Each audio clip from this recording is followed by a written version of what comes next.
இந்த ஆசிரியர் வகுப்பு முடிவதற்கு 5 நிமிடங்களுக்கு முன்னதாகவே நடத்த வேண்டிய பாடத்தை நடத்தி முடித்துவிட்டு கடைசி 5 நிமிடத்தில் பொதுவான சில கேள்விகள் கேட்டு அவற்றிற்கு சரியாக பதிலளிப்பவர்களுக்கு தக்க பரிசுகள் வழங்கி வந்தார். ஒரு நாள் அவர் வழக்கம் போல் நடத்த வேண்டிய பாடங்களை நடத்தி முடித்துவிட்டு மாணவர்களிடம் நம்முடைய வகுப்பறையை பெருக்கி சுத்தம் செய்யும் துப்புரவு பணியாளரின் தூய்மை பணியாளரின் பெயர் என்ன என்று கேட்டார். யாராலும் ஆசிரியர் கேட்ட கேள்விக்கு பதில் சொல்ல முடியவில்லை. இறுதியாக ஆசிரியரே அந்த தூய்மை பணியாளரின் பெயரை சொல்லிவிட்டு இவ்வாறு விளக்கம் கொடுத்தார். எப்போதும் நம்மை விட பொருளாதாரத்திலும் பதவியிலும் அந்தஸ்திலும் கீழே உள்ளவர்களை அன்பு செய்ய தயாராக இருக்க வேண்டும். ஏனெனில் அதில்தான் உண்மையான அன்பு அடங்கி இருக்கின்றது. காசு உள்ளவர்களை அன்பு செய்வது அன்பல்ல.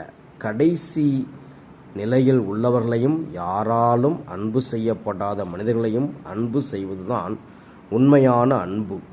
நாம் எல்லாரையும் இயேசுவை போன்று அன்பு செய்ய தயாரா? சிந்திப்போம். திருப்பாடல் 145:9. ஆண்டவர் எல்லாருக்கும் நன்மை செய்பவர், தாம் உண்டாக்கிய அனைத்தின் மீதும் இரக்கம் காட்டுபவர். தீர்மானங்கள்: இயேசுவை போன்று எல்லாரையும் அன்பு செய்வோம். கடவுள் மீது பற்றுறுதியோடு வாழ்வோம். ஏனெனில் அது ஒன்றே நமக்கு எல்லா நன்மைகளையும் அளிக்க வல்லது.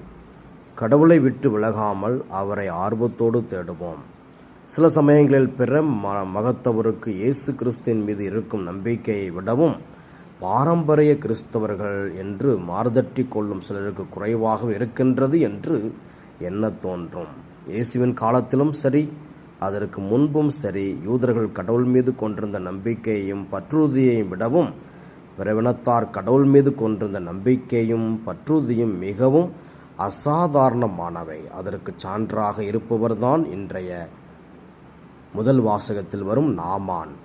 சிரியா நாட்டு மன்னரின் படைத்தளபதியும் அவரது நன்மதிப்பை பெற்றவரும் வலிமைமிக்க வீரருமான நாமான் தொழுநோயினால் பாதிக்கப்பட்டிருந்தார். அவர் இஸ்ரேலில் இறைவாக்கினர் ஒருவர் இருக்கின்றார் என்றும் அவரிடம் சென்றால் தன்னிடம் உள்ள தொழுநோய் நீங்கும் என்றும் கேள்விப்பட்டு இறைவாக்கினர் எலிசாவிடம் செல்கின்றார்.